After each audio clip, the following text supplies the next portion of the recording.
ಧರ್ಮಸ್ಥಳದಲ್ಲಿ ಹೂತುಹಾಕಿರುವಂತಹ ಪ್ರಕರಣಕ್ಕೆ ಸಂಬಂಧಪಟ್ಟ ಹಾಗೆ ಚಿನ್ನಯ್ಯನಿಗೆ ಈಗ ಬೇಲ್ ಕೂಡ ಸಿಕ್ಕಿರುವಂಥದ್ದು ಎಲ್ರಿಗೂ ಕೂಡ ಗೊತ್ತಿದೆ. ಆದರೆ ಚಿನ್ನಯ್ಯ ಜೈಲಿನಿಂದ ಹೊರಗಡೆ ಬರಲಿಲ್ಲ, ಅವನಿಗೆ ಶ್ಯೂರಿಟಿ ಕೂಡ ಕೊಡಬೇಕು ಮತ್ತು 1 ಲಕ್ಷ ಬಾಂಡ್ನ ಅರೇಂಜ್ಮೆಂಟ್ ಕೂಡ ಆಗಬೇಕು. ಸೊ ಅದು ಆದ ನಂತರ ಚಿನ್ನಯ್ಯ ಹೊರಗಡೆ ಬರ್ತಾನೆ. ಸದ್ಯದ ಮಟ್ಟಿಗೆ ಅದು ಆಗಿಲ್ಲ ಅನ್ನುವಂಥ ಮಾಹಿತಿ ಕೂಡ ಸಿಕ್ಕಿರುವಂಥದ್ದು. ನಿಮ್ಗೆಲ್ರಿಗೂ ಕೂಡ ಗೊತ್ತಿದೆ ಬೇಲ್ ಯಾವ ಕಾರಣಕ್ಕಾಗಿ ಸಿಕ್ತು ಅನ್ನುವಂತಹ ವಿಚಾರದಲ್ಲಿ. ಯಾವುದೇ ದೊಡ್ಡ ಮಟ್ಟದಲ್ಲಿ ಚಿನ್ನಯ್ಯನ ಮೇಲೆ ಎಲಿಗೇಷನ್ ಇರಲಿಲ್ಲ, ಸೊ ಆ ಕಾರಣಕ್ಕಾಗಿ ಬೇಲ್ ಕೂಡ ಸಿಕ್ಕಿರುವಂಥದ್ದು. ಮತ್ತೆ 3 ತಿಂಗಳಿಂದ ಚಿನ್ನಯ್ಯ ಜೈಲಲ್ಲಿ ಕೂಡ ಇದ್ದ, 3 ತಿಂಗಳಾದ್ರೂ ಕೂಡ ಚಾರ್ಜ್ ಶೀಟ್ ಆಗಿಲ್ಲ. ಈ ಕಾರಣಕ್ಕಾಗಿ ಚಿನ್ನಯ್ಯನಿಗೆ ಬೇಲ್ ಕೂಡ ಸಿಕ್ಕಿರುವಂಥದ್ದು. ಇವತ್ತು ಹೋರಾಟಗಾರರು ಅರ್ಜಿ ಸಲ್ಲಿಸಿದ್ರು ನಮ್ಮನ್ನು ಬಂಧಿಸಬಾರದು ಅನ್ನುವಂಥ ವಿಚಾರದಲ್ಲಿ. ಅದರ ವಾದ ಪ್ರತಿವಾದ ಕೂಡ ಇತ್ತು ಹೈಕೋರ್ಟ್ ಅಲ್ಲಿ SIT ಮತ್ತು ಹೋರಾಟಗಾರರ ನಡುವೆ. ಮತ್ತೆ ಕೋರ್ಟ್ ಹೇಳಿದೆ SITಗೆ ಯಾವುದೇ ಕಾರಣಕ್ಕೂ ಹೋರಾಟಗಾರರನ್ನು ಬಂಧಿಸುವಂತಿಲ್ಲ ಅಂತೇಳಿ.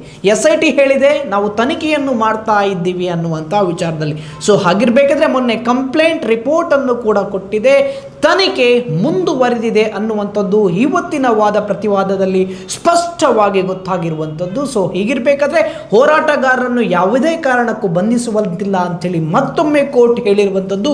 SIT ತನಿಖೆ ಆಗ್ತಾ ಇದೆ, ನಿಮ್ಗೇನು ತೊಂದರೆ ಇದೆಯಾ ಅನ್ನುವಂಥ ವಿಚಾರದಲ್ಲಿ ಇಲ್ಲ. ಸೊ ಹಾಗಾಗಿ SIT ತನಿಖೆ ನಡೀತಾ ಇದೆ, ನೋಡಬೇಕು ಯಾವ ರೀತಿಯಾಗಿ ನಡೆಯುತ್ತೆ ಅನ್ನುವಂಥ ವಿಚಾರದಲ್ಲಿ. ಮತ್ತೆ ಡಿಸೆಂಬರ್ 1st ವೀಕಲ್ಲಿ ಡೇಟ್ ಕೂಡ ಕೊಟ್ಟಿದೆ. ಮೊನ್ನೆ ಚಿನ್ನಯ್ಯನ ಬೇಲ್ ಆದಾಗ ಚಿನ್ನಯ್ಯನ ಪರ ವಕೀಲರು ಏನು ಹೇಳ್ತಾರೆ ಅಂತ ಹೇಳಿದ್ರೆ, ಚಿನ್ನಯ್ಯನನ್ನು ಹೂತು ಹಾಕೋಕೆ ಯಾರು ಹೇಳಿದ್ರು ಅವರನ್ನು SIT ಇದುವರೆಗೂ ಒಂದು ನೋಟಿಸ್ ಕೂಡ ಕೊಡಲಿಲ್ಲ, ಅರೆಸ್ಟ್ ಮಾಡುವಂಥದ್ದು ಮಾಡಲಿಲ್ಲ ಅಥವಾ ವಿಚಾರಣೆಗೆ ಒಳಪಡಿಸಿಲ್ಲ ಅಂತೇಳಿ ಹೇಳುತ್ತೆ.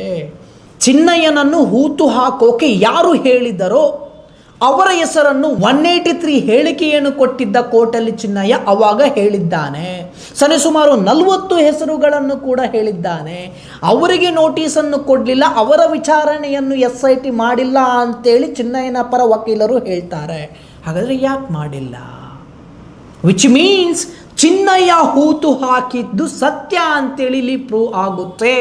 ಮತ್ತೆ ಆ 13 ಸ್ಪಾಟಲ್ಲಿ ಬಾಡಿ ಯಾಕೆ ಸಿಗಲಿಲ್ಲ ಅನ್ನುವಂಥ ವಿಚಾರಕ್ಕೂ ಸಂಬಂಧಪಟ್ಟಾಗೆ ಚಿನ್ನಯ್ಯನ ಪರ ವಕೀಲರು ಕೋರ್ಟಲ್ಲಿ ಉತ್ತರ ಕೊಡ್ತಾರೆ. ಯಾಕಂತ ಹೇಳಿದ್ರೆ ಅಲ್ಲಿ ಮರಗಳು ಬೆಳೆದಿದೆ, ನದಿ ನೀರಿಗೆ ಅದು ಕೊಚ್ಚಿಕೊಂಡು ಕೂಡ ಹೋಗಿರ್ಬೋದು ಅನ್ನುವಂಥ ವಿಚಾರದಲ್ಲಿ ಈ ಕಾರಣಕ್ಕಾಗಿ ನಮಗೆ ಬಾಡಿ ಸಿಗಲಿಲ್ಲ ಅಂತ ಹೇಳಿ. ವಿಚ್ ಮೀನ್ಸ್ ಮತ್ತೊಮ್ಮೆ ಇಲ್ಲಿ ಪ್ರೂವ್ ಆಗುವಂಥದ್ದು ಏನು ಅಂತ ಹೇಳಿದ್ರೆ ಚಿನ್ನಯ್ಯ ಹೂತು ಹಾಕಿರುವಂಥದ್ದು ಸತ್ಯ ಸತ್ಯ ಸತ್ಯ ಅಂತೇಳಿ. ಮತ್ತೊಂದು SIT ಅವರೇ ಒಪ್ಪಿಕೊಳ್ತಾರೆ 3 ಕಡೆಯಲ್ಲಿ ಡೆಡ್ ಬಾಡಿಗಳು ಸಿಕ್ಕಿದೆ, ಕಳೆಬರಗಳು ಸಿಕ್ಕಿದೆ ಅಂತ ಹೇಳಿ. ವಿಚ್ ಮೀನ್ಸ್ ಅಲ್ಲಿ ಇಲ್ಲಿಗಲ್ ಆಗಿ ಹೂತು ಹಾಕಿರುವಂಥದ್ದು ಸತ್ಯ ಅಂತೇಳಿ ಮತ್ತೊಮ್ಮೆ ಕೂಡ ಪ್ರೂವ್ ಆಗುವಂಥದ್ದು, ಅದು ಕೂಡ ರಿಸರ್ವ್ ಫಾರೆಸ್ಟ್ ಏರಿಯಾದಲ್ಲಿ. ಹಾಗಾದರೆ ಏನು ಬೇಕು? 39/2025 ಪ್ರಕರಣಕ್ಕೆ ಸಂಬಂಧಪಟ್ಟಾಗೆ ಹೂತು ಹಾಕಿದ್ದೋನೋ ಇಲ್ವೋ ಅನ್ನುವಂಥದ್ದು ಬೇಕಿತ್ತಲ್ವಾ? ಚಿನ್ನಯ್ಯನೇ ಹೇಳ್ತಾನೆ ಹೂತು ಹಾಕೋಕೆ ಹೇಳಿದಂಥ ವ್ಯಕ್ತಿಗಳ ಹೆಸರನ್ನು ಹೇಳಿದ್ದೀನಿ, ಅದನ್ನು ತನಿಖೆ ಮಾಡಿಲ್ಲ. ಅಲ್ಲಿ ಮರಗಳು ಬೆಳೆದಿದೆ, ನದಿ ನೀರಿಗೆ ಕೊಚ್ಚಿಕೊಂಡು ಕೂಡ ಹೋಗಿರಬಹುದು ಮೃತದೇಹಗಳು ಅನ್ನುವಂಥ ವಿಚಾರದಲ್ಲಿ, 3 ಕಡೆಯಲ್ಲಿ ಡೆಡ್ ಬಾಡಿಗಳು ಸಿಕ್ಕಿದೆ ಅನ್ನುವಂಥ ವಿಚಾರದಲ್ಲಿ. ಆಗಿರಬೇಕಾದ್ರೆ ಹೂತು ಹಾಕಿದ್ದು ಸತ್ಯ 39/2025 ಪ್ರಕರಣಕ್ಕೆ ಸಂಬಂಧಪಟ್ಟಾಗೆ ಸಿಕ್ತಲ್ವಾ? ಇನ್ನು ತನಿಖೆ ಯಾವ ರೀತಿ ಆಗುತ್ತೆ ಅನ್ನುವಂಥ ವಿಚಾರದಲ್ಲಿ ಮಾತ್ರ ಕಾದು ನೋಡಬೇಕಾಗಿದೆ. ಯಾಕಂತ ಹೇಳಿದ್ರೆ ಬರೀ 3 ಅಲ್ಲ, ವಿಠ್ಠಲ್ ಗೌಡ್ರು ಏನು ಬಂಗ್ಲಗುಡ್ಡೆಗೆ ಮಹಾಜಾರಿಗೆ ಅಂತೇಳಿ ಕರ್ಕೊಂಡೋದ್ರು, ಆ ಸಮಯದಲ್ಲಿ 8 ಕಳೆಬರಗಳು ಸಿಕ್ಕಿರುವಂಥದ್ದು. ಮೊದಲಿನಿಗೆ ಹೋಗಬೇಕಾದ್ರೆ 3, ನಂತರ 5 ಏನು ಸಿಕ್ಕಿದೆ ಅನ್ನುವಂಥ ವಿಚಾರದಲ್ಲಿ ವಿಠ್ಠಲ್ ಗೌಡ್ರೆ ಹೇಳಿರುವಂಥದ್ದು. ಅದರಲ್ಲಿ ಒಂದು ಮಗುವಿದ್ದು ಕೂಡ ಇತ್ತು, ಅದು ಏನು ವಾಮಾಚಾರ ಮಾಡಿದ ರೀತಿಯಲ್ಲಿ ಗೋಚರ ಆಗ್ತಾ ಇತ್ತು ಅನ್ನುವಂಥ ವಿಚಾರದಲ್ಲೂ ಕೂಡ ವಿಠ್ಠಲ್ ಗೌಡ್ರು ಹೇಳಿರುವಂಥದ್ದು. ಆದರೆ ಅದರ ತನಿಖೆ ಹೇಗೆ? ಬಂಗ್ಲಗುಡ್ಡೆದ್ದು ತನಿಖೆ ಹೇಗೆ? ನಂತರ SIT ಅವರು ಅವರಾಗೆ ಹೋಗ್ತಾರೆ, ಅಲ್ಲಿ ಯಾರೂ ವಿಟ್ನೆಸ್ ಇರಲಿಲ್ಲ, ಬರೀ SIT ಅವರೇ ಹೋಗಿರುವಂಥದ್ದು. ಆಗ ಒಂದಷ್ಟು ಬಾಡಿಗಳು ಮತ್ತೊಮ್ಮೆ ಸಿಗುತ್ತೆ. ಅಯ್ಯಪ್ಪ ಅನ್ನುವಂಥವನ ಸ್ಟಿಕ್ ಕೂಡ ಸಿಗುತ್ತೆ, ID ಕಾರ್ಡ್ ಕೂಡ ಸಿಗುತ್ತೆ, ಮತ್ತೊಬ್ಬನ ID ಕಾರ್ಡ್ ಕೂಡ ಸಿಗುತ್ತೆ, ರೆಕಾರ್ಡ್ ಸಿಗುತ್ತೆ. ಸೊ ಅವನ ಫ್ಯಾಮಿಲಿಯವರನ್ನು ಕೂಡ ಇಂಟ್ರೋಗೇಷನ್ ಮಾಡಿದ್ದಾರೆ, ಇನ್ವೆಸ್ಟಿಗೇಷನ್ ಮಾಡಿದ್ದಾರೆ, ವಿಚಾರಣೆ ಮಾಡಿದ್ದಾರೆ. FSL ರಿಪೋರ್ಟ್ ಬಂದಿದೆಯೋ ಇಲ್ವೋ ಅನ್ನುವಂಥ ವಿಚಾರದಲ್ಲೂ ಕೂಡ ಗೊತ್ತಿಲ್ಲ. ಸೊ ಇದರ ತನಿಖೆ ಹೇಗೆ ಅನ್ನುವಂಥ ವಿಚಾರದಲ್ಲಿ ಸೊ ಹೀಗಿರಬೇಕಾದ್ರೆ ನಮಗಿಲ್ಲಿ ಕ್ಲಿಯರ್ ಕಟ್ ಆಗಿ ಗೊತ್ತಾಗುವಂಥದ್ದು ಏನು ಅಂತ ಹೇಳಿದ್ರೆ ಬೇಕಾಗಿರುವಂಥದ್ದು SIT ಅವರಿಗೆ ಸಿಕ್ಕಿದೆ ಬಂಗ್ಲಗುಡ್ಡೆಯಲ್ಲಿ.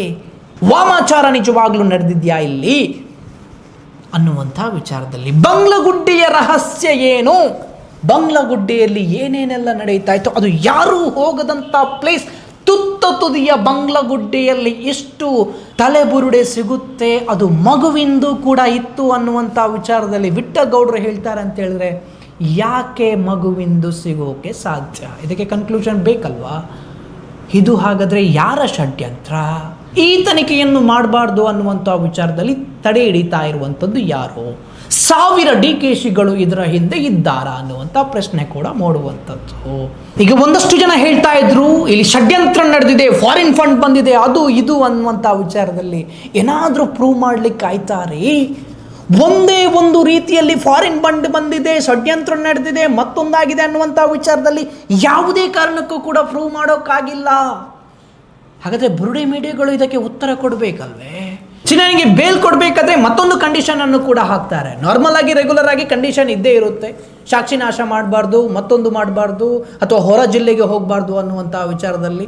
ಸೊ ಅದು ಚಿನ್ನಯ್ಯನಿಗೆ ಇಲ್ಲೂ ಕೂಡ ಹೇಳಿದ್ದಾರೆ. ಮತ್ತೊಂದು ಇದರಲ್ಲಿ ಮೆನ್ಷನ್ ಮಾಡ್ತಾರೆ, ಯಾವುದೇ ಕಾರಣಕ್ಕಾಗಿ ಸೋಷಿಯಲ್ ಮೀಡಿಯಾಗೆ ಅಥವಾ ಮೀಡಿಯಾಗಳಿಗೆ ಸ್ಟೇಟ್ಮೆಂಟ್ಗಳನ್ನು ಚಿನ್ನಯ್ಯ ಕೊಡಬಾರ್ದು 39/2025 ಪ್ರಕರಣಕ್ಕೆ ಸಂಬಂಧಪಟ್ಟಾಗೆ ಅಂತ ಹೇಳಿ.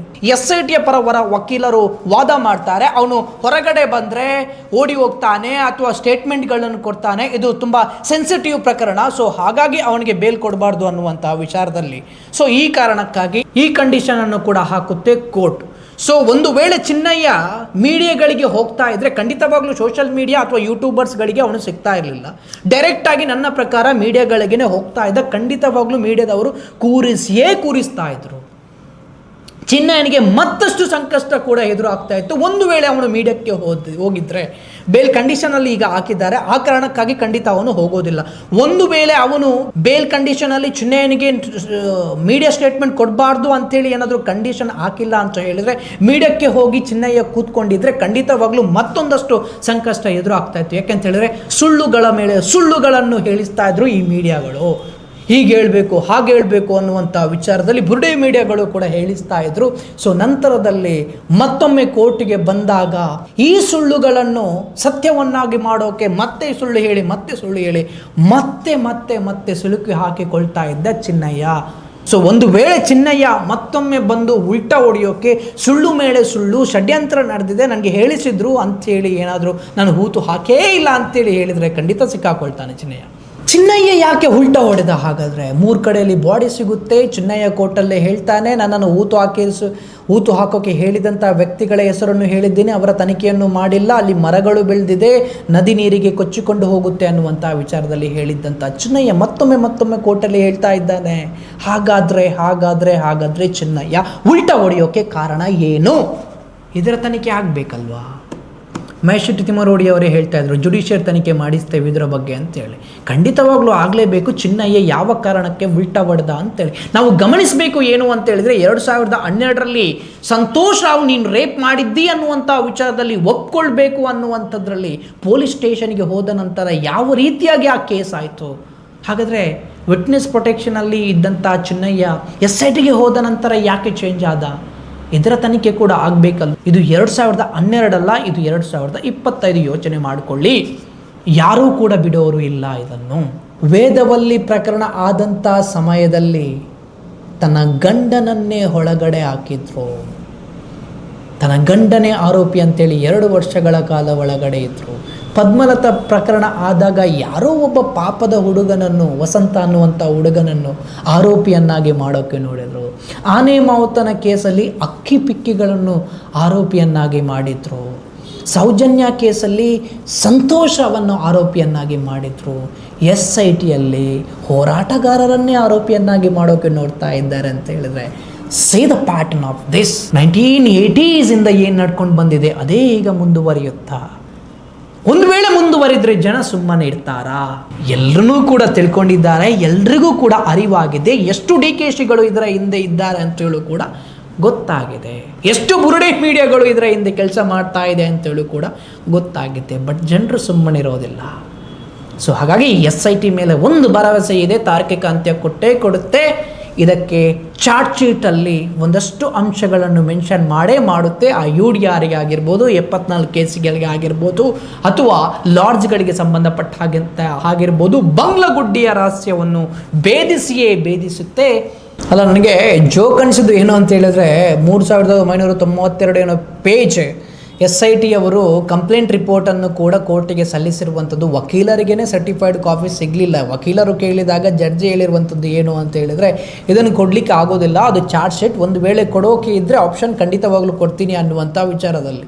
ಅದನ್ನು ಬಿಟ್ಟು SITಗೆ ಮತ್ತು ಜಡ್ಜಿಗೆ ಬಿಟ್ಟರೆ ಬೇರೆ ಯಾರಿಗೂ ಕೂಡ ಗೊತ್ತಿಲ್ಲ ಏನು ಎತ್ತ ಅನ್ನುವಂಥ ವಿಚಾರದಲ್ಲಿ. ಓದಬೇಕಲ್ವೇ ಅದು 3932 ಪೇಜನ್ನು. ಇವರಿಗೆ ಗೊತ್ತಾಗಿದೆ, ಬುರುಡೆ ಮೀಡಿಯಾಗಳಿಗೆ ಅದರಲ್ಲಿ ಏನಿದೆ ಏನು ಎತ್ತ ಅನ್ನುವಂಥ ವಿಚಾರದಲ್ಲಿ. ಬರೀ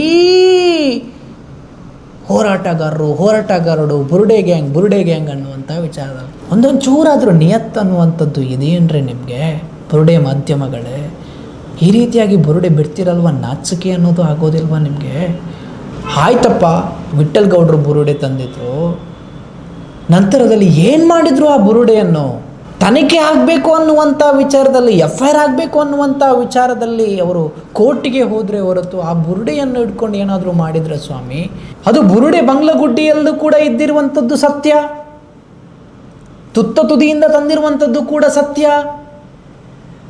ಹಾಗಾದರೆ ಆ ಬುರುಡೆ ಯಾಕಲ್ಲಿ ಬಂತು, ಆ ಬರೋ ಕಾರಣ ಏನು ಅಂತೇಳಿ ಯಾರೂ ಕೂಡ ಕೇಳ್ತಾ ಇಲ್ಲ. ಅದನ್ನು ಬಿಟ್ಟು ಬುರುಡೆ ತಂದಿದ್ದಾರೆ, ಕೋರ್ಟಿಗೆ ಕೊಂಡೋಗಿದ್ದಾರೆ, ಷಡ್ಯಂತ್ರ ಮಾಡಿದ್ದಾರೆ ಅನ್ನುವಂಥ ವಿಚಾರದಲ್ಲಿ ಹೇಳ್ತಾ ಇದ್ದಾರೆ ಅಂತ ಹೇಳಿದ್ರೆ, ಏನು ಮಾಡಿದ್ದಾರೆ ಬುರುಡೆ ತಂದಿವರು?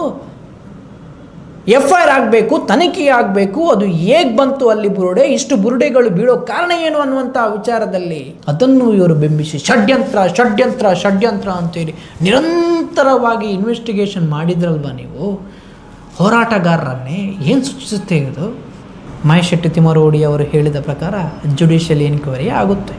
ನೋಡೋಣ ಏನೆಲ್ಲ ರಿಪೋರ್ಟ್ ಕೊಡ್ತಾರೆ SIT ಅವರು, ಯಾವ ರೀತಿಯಾಗಿ ತನಿಖೆ ಮಾಡ್ತಾರೆ ಅಂತೇಳಿ. ಕೈಯಲ್ಲೇ ಇದೆ ಇನ್ನೂ ಕೂಡ.